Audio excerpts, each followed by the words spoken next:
not to mention president of the board of directors. So he wears many hats, and he wears them all with much love and grace and power.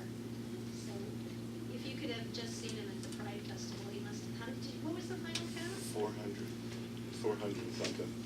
Free hugs. He hugged over 400 people at the Pride Festival when they hosted Table Fair last Sunday. So, pretty awesome guy. Please join me in welcoming him.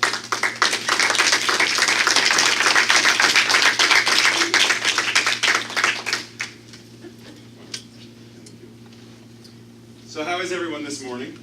Great. No, I don't believe you right now. No. I need to hear some. I believe you. I need to hear that level of energy from everybody. How is everybody this morning? Great. That's what I'm talking about. And the reason I'm talking about that is because if we're going to raise the consciousness of this, the nation's capital, in order to become contagious and change consciousness on this planet, this energy needs to be what we're walking through the marketplace with. Amen. So today we are talking about this thing called the androgynous Abba. How many of you saw that and were like, what? We're talking about what today? First of all, androgynous. Isn't that like being a hermaphrodite or something? Like, what is that? Abba? Isn't that the music group? Okay, so, one, there are a couple of places in the Bible where Jesus referred to God the Father as Abba, Daddy. Now, it says in the Bible that God is neither male nor female, but spirit, and those who worship must worship in truth and spirit. So if God is spirit, which means genderless, then why the masculine pronoun? We'll table that for a moment. Abba, Daddy. Why would Yeshua refer to this infinite power as Daddy? Intimacy. The question is, are we that intimate with whatever name we call it? So Amy introduced us to the Tao. How many people in here know what the Tao is? Oh, let's flip it. How many do not know? Okay, so let me rephrase just a moment. So it says in the Tao Te Ching, which is a book written by Lao Tzu, Chinese philosopher, it says, the Tao that can be named is not the Tao. Now, for those who do not know what the Tao is, let me change the word. The God that can be put in a box is not God. Whatever you call it, Shakespeare said, by whatever name you call it, a rose would smell as sweet. So it really doesn't matter what name, God, Father, Mother, God, whatever we call it. The question is, do we know it intimately? Now, teaching classes and speaking to people in counseling, I run into a lot of people who don't like reading The Science of Mind or Eric Butterworth or Emma Curtis Hopkins or anything written probably before 2016 because it's gender specific, usually masculine. And I run into a lot of students who are like, I don't want to read this. Why is everything he and God the Father and God the why? And they let the label be the stumbling block rather than focusing on the form, the messenger. Let's touch the message.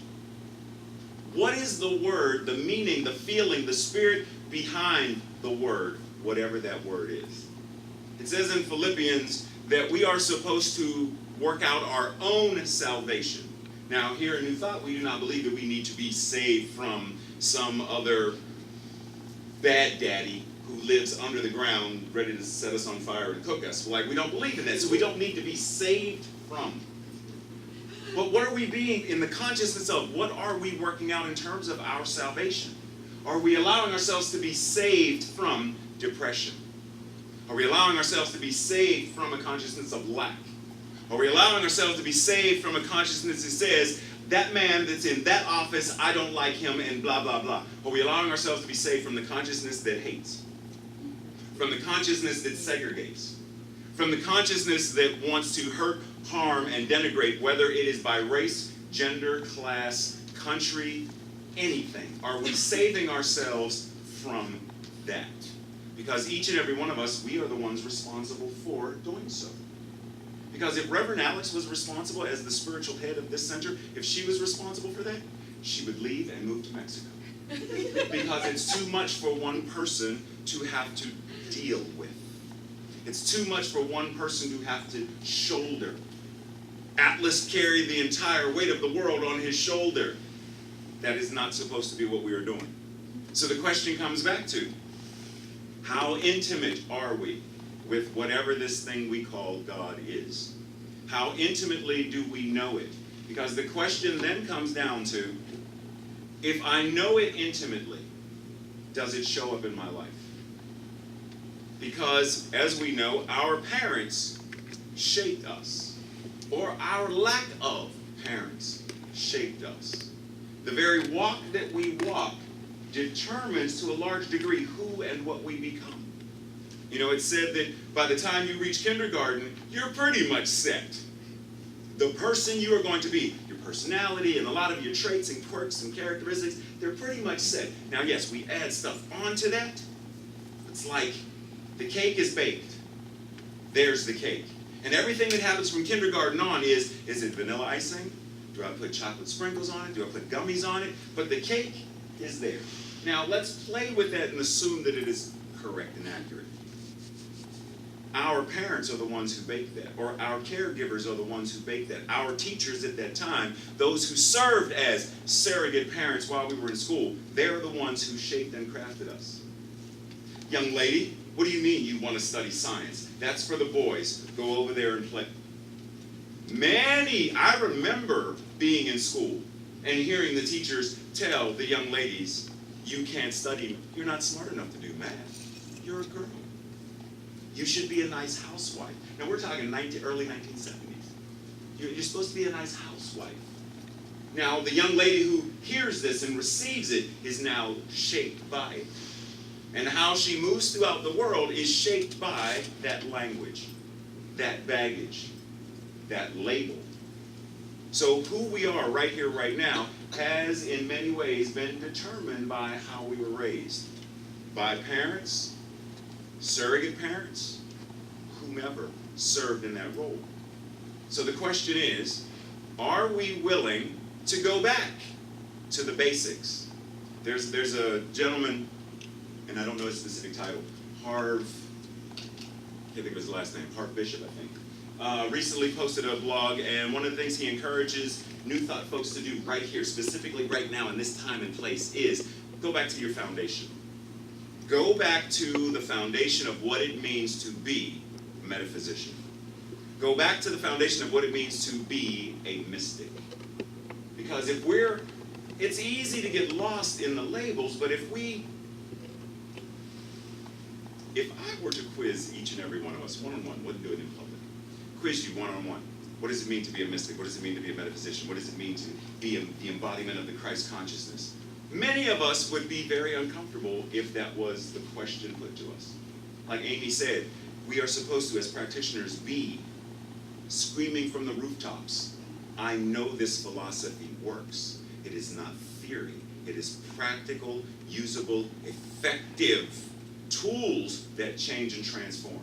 I was just talking to Tracy the other day and a couple of other people, and I said, you know what, I honestly believe, looking back at my life, if I hadn't, one, found New Thought, two, refound it after I lost it for a minute, refound it, and from this place, lived it, I'd be dead. I wouldn't be here right now. Because for those who remember, 2011, going into 2012, I weighed 305 pounds-ish. High blood pressure, high cholesterol. My doctor thought it was the end. And she said, Ray, I know you meditate. This is my doctor who said this. I know you meditate, and I know you pray, and I know you do martial arts. I know you have a spiritual practice, so I'm going to trust you, paraphrasing now, using Amy's words, I'm going to trust you to walk through the marketplace, walking your walk and talking your talk, so that when you come back here in 6 months, you will have demonstrated truth to me. And I said, I got you, Dr. Shiitake, got you. And I left, and I went home, and I grabbed my Science of Mind textbook, and I grabbed the magazine, and I grabbed all of my old stuff. Forget the new stuff. All the old stuff that I had been carrying around since the 90s, late 80s. And I said, okay, now what? So we are being challenged, called, invited to go back to a time and a place in ourselves that says, what is my foundation? You go up to a Christian and ask them, what does it mean to be a Christian? And regardless of whatever answer they give, they have an answer. You ask a Buddhist, what does it mean to be a Buddhist? And for the most part, they have an answer. You ask one of us, and while the answer is going to be different, there should be some foundational thing that says, I know the Father, Mother, God, this great infinite spirit on an intimate level every day of my life. And it is showing up in me, moving through me, shows up with me, and most importantly, it's showing up as me. And our lives are supposed to be a demonstration of that. So, real quick, I want to share a little bit of something with you. There's this guy named, anybody know Eric Butterworth? You know that name? Anybody not know that name? Okay, so Eric Butterworth, in the Unity New Thought tradition, Eric Butterworth is one of the big names in Unity. And there's a book that he wrote called Discover the Power Within You. And he says, Meister Eckhart had this feeling when he said that God expects one thing of you, and that is that you should stop thinking of yourself as a created being and start thinking of yourself as God, letting God be God in you. We still, in New Thought, will say we are the children of, we are created by, versus God showing up in, through, as us. And our job, our invitation is to let that thing itself be what it is as us. But are we ready, willing, and able to do that? Or do we like to wrestle with those labels? Anybody see the movie The Shack? So Tracy and I recently saw the movie, right? And I love the way they portrayed Papa. Papa was Mother in the form of, what's the actress's name? Octavia, thank you. Octavia Spencer, thank you. And as Papa the masculine, as, I can think of his last name. I think it's Abraham Green, Native American gentleman. And showed up when the gentleman needed a motherly deity. And showed up when needed a masculine, fatherly deity. So the thing is, God, whatever it is, shows up for us based on what we need. Based on how it wants to show up in us, with us, and through us in any given moment. Because see, the thing is, we are neither masculine nor feminine. We are both and. It's not either or. We're both and. We have masculine traits and feminine traits. But what if I asked us to erase that? Not even to think in terms of masculinity, even the divine masculine and the divine feminine. What if we move that off the table? Even in thinking about the yin and the yang symbol of positivity and negativity, that positivity, the masculine side, is the side that pushes or pulls, and the feminine side is the side that receives. And people think, well, the feminine side is passive. No. Intuition is very active. So being feminine or expressing one's femininity is not passivity. It is not simply surrendering and yielding. Because even if we were to talk about surrendering and yielding, doesn't it take great strength to simply let God be God? Doesn't it take great strength to say, I want you to pray with me, treat with me, and then we get to the end and we say, and I'm grateful. Grateful to know this truth. And knowing this truth, I surrender it. I let go and let God. I let God have its way with this truth that I already know, speak, and affirm. That means, here's the prayer. Here's the problem. Here's the baggage. Okay, I'm taking it to the altar. Okay, I'm going to leave it. Okay. But how do I know? How do I know that it's going to be taken care of? How often do we pray and meditate and treat, but only move a foot rather than move our feet? Because we don't really trust. We aren't willing to let go. So surrendering and letting go takes great strength, great fortitude, great forbearance. So it is not passive. So let us remove the labels. Let's remove everything that is causing us some level of pause or hindrance or obstacle. And ask, are these words the issue? Or is it the lens through which I am looking at these words the issue? Am I sacrificing everything that Holmes or Fenwick or Butterworth or Fillmore or whoever, am I surrendering all of this and not going there because it's masculine heavy? Or am I willing to see God in every form? Am I willing to embrace namaste? Am I willing to namaste the book that is calling God He? Am I willing to namaste and acknowledge that these words that are saying God the Father, if you have seen me, you have seen the Father who sent me. Namaste. I see past the word because I know that if this thing is all there is, then it has to be both father and mother, masculine and feminine, light and dark, intuition and logic. It has to be all of that. And if it is all of that, and it is all there is, then what does that say about us? What part of us? Because we'll say, well, I'm not really that intuitive.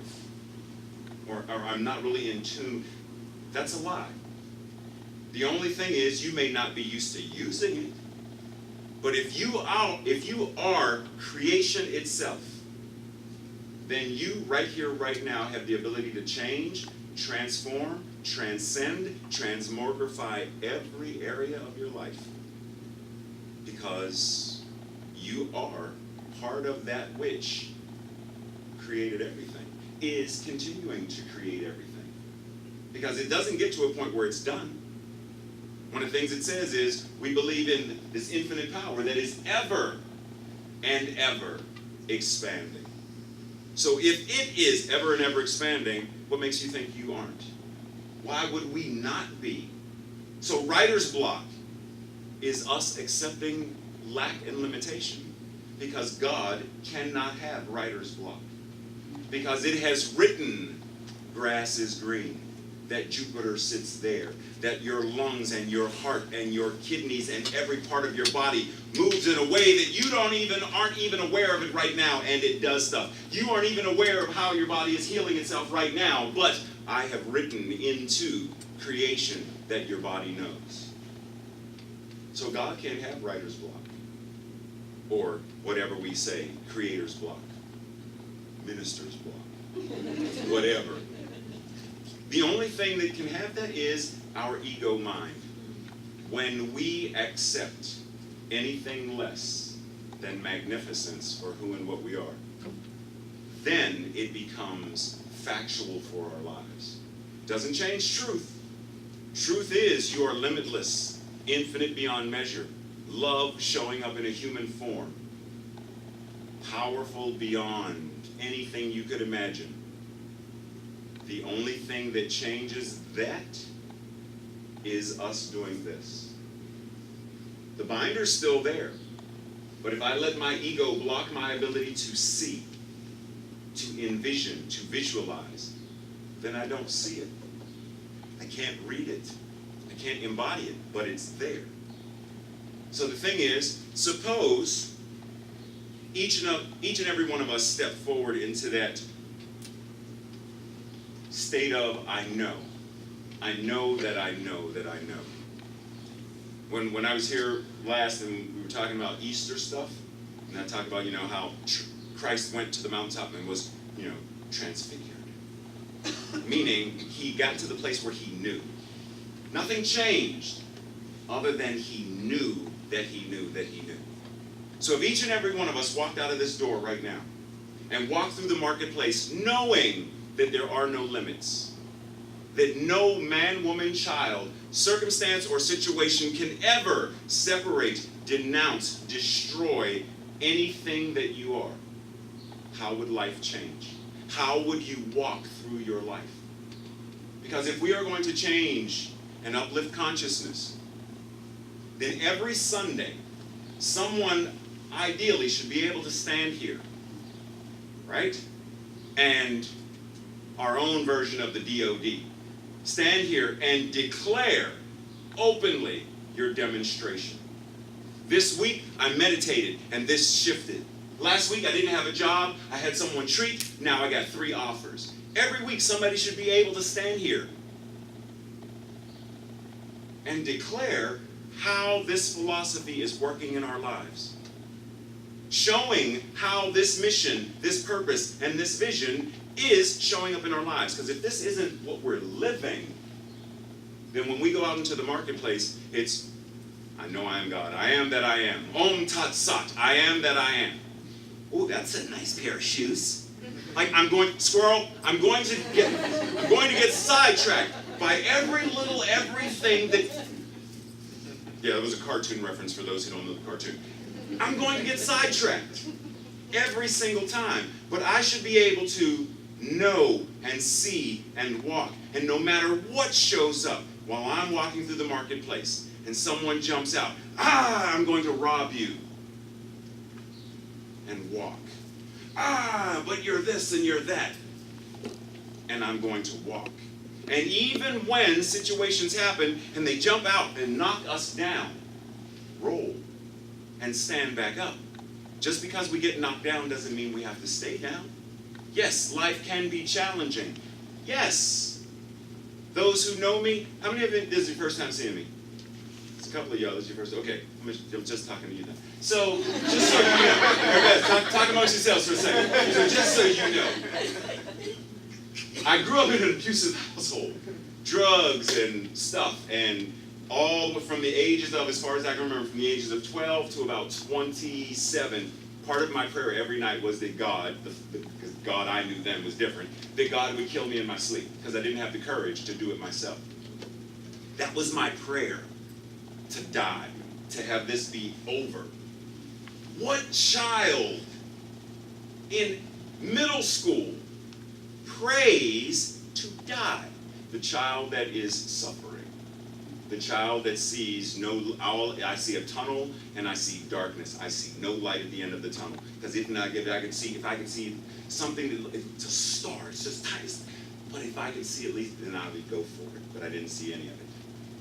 So I know life can be challenging. I know that we can turn on the news at any given moment. There's something to make us lose hope, feel desperation. I know, and yes, I understand.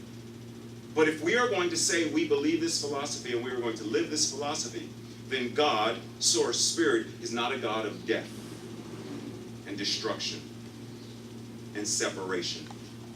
It has to be a God of life. A life that cannot end. Love that is without bounds. And if that is what we are, then if that is what it is, then that is what we are. Are we demonstrating that? Are we willing to demonstrate that? So my invitation to each and every one of us, as I am included, sit down for a moment and ask yourself, like have a what we would say in the Christian tradition way back, have a come to Jesus. Have a moment where you sit down with yourself and really look at life and ask, what isn't working? What is not demonstrating this truth that I say I practice or am willing to practice? Because we are on various stages of the journey. Some are licensed practitioners and know that they know that they know. And some are, so what's this called? Science of what? Science of mind. Oh, is that like Scientology? Right. Oh, like some of us are there, so we're at the very beginning and we don't know. That's fine. You're here and you are open and willing. So have a moment where you sit down and ask, what's not working in any area of my life? Relationships, finance, health and well-being, spirituality, my physical body temple. What is not 5 and above? And then ask, am I willing to do whatever is necessary in this spiritual tradition, this philosophy, to bring truth to those areas? So where there is a health challenge, am I willing to bring truth? Where there is a family drama, am I willing to bring truth? Financial, am I willing to bring truth? Am I willing to bring whatever this is that I call religious science, science of mind, new thought, metaphysics, mysticism? Am I willing to take this and look through everything in the marketplace through the lens of God is all there is. Love is all there is. Life is all there is. And anything that shows up to the contrary, while being factual, is not true. So that when we gather back here, we are so filled and enlivened with and quickened by the very power and presence of all that is, that when people drive by this building, they have no idea why they feel led to pull into the parking lot. Something said, just pull over. Pull over and look through the trunk. I think your wallet's in the trunk. And they pull over and they go to the trunk and they hear a trombone. And they're like, oh, snap, what's going on in this building? I thought it was just an office building. And they walk in and they see a sign and they come in and they get a hug and they sit down and their lives are never the same again. But that's because of us. It's not because of a book. It's not because of a poster. It's not because of this altar. It's because of each and every one of us are the very embodiment of God. And are we walking that walk? Are we willing to walk that walk? Are we willing to be the center of, as an individual, are you willing to be the center of, I am uplifting consciousness. I am a thriving demonstration of all that God is. Because if we are willing to step forward into that, this world has no choice but to change. Because our lives are a very demonstration of it. Let's treat. Simply allowing ourselves to be breathed. Relaxing into that awareness that we know that God is. And if God is, then I am. And as it is said, Om Tat Sat, I am that I am, the response is, Tat Tavam Asi, you are it. Knowing that the very power and presence of all that God is right now, right here, showing up in, as, with, through, and throughout every single one of us. The truth that I know is that love made flesh is sitting in these chairs. Love made flesh is sitting wherever our members and attendees are who are not present. Love is right there where they are. That there is not one place where God is more and some other place where God is less, but God is fully present everywhere, all the time, right here, right now. And knowing that this is the truth, knowing that I have witnessed and have seen and have felt this demonstration, I could simply end this treatment right now with saying, it is so and so it is and amen. But I have to express, I am grateful, grateful to know this truth. Grateful to have seen this truth demonstrated. Grateful to know that as each and every one of us allow this truth to be the truth that we walk, that our lives are transformed. That the very truth, the light of the world that God is as us must shine brightly. We are magnificent beings because we are magnificence given flesh. And our flesh itself is not simply the flesh, but is also substance made of spirit. And so our bodies are just as sacred and holy and precious as our minds, as the very vibration of love. So it is with this gratitude that I release this word into the law, knowing that these are not the words of Raymont, but that these are the words of God itself, speaking through itself, about itself, and back unto itself. Therefore, I already know, I declare, and demand a demonstration of this truth for every single person in this room. Trusting and expecting this, I release this word knowing it is already showing up. It is already so, and so it is. Amen.